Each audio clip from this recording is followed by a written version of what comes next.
राज्यामधले धडाडीचे सनदी अधिकारी तुकाराम मुंढे यांनी अन्न औषध प्रशासन विभागाच्या आयुक्तपदाची जबाबदारी सांभाळताच कारवाईचा धडाका सुरू ठेवलाय। त्यामुळे सर्वांचेच धाबे दणाणले।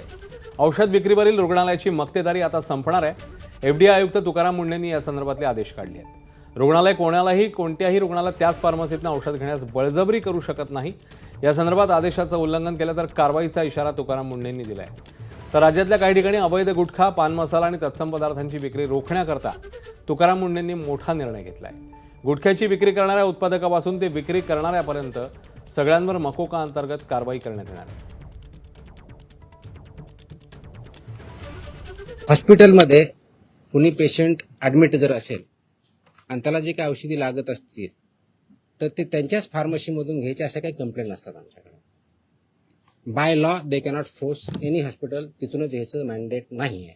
कोणत्याही पेशंटला जर बाहेरून आणायचं हा त्यांचा चॉईस आहे। यू कॅनॉट फोर्स एनीबडी की तुमच्याच फार्मसीमधून किंवा ह्याच फार्मसीमधून किंवा त्याच फार्मसीमधून घ्या, हे तुम्ही पेशंटला फोर्स करू शकत नाही।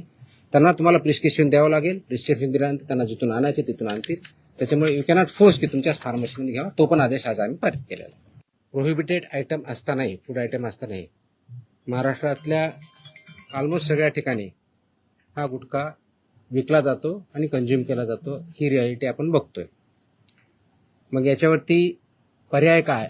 मी मोका लावण्याचे आदेश पारित केलेले आहेत। एबीपी माझा, उघडा डोळे बघा नीट।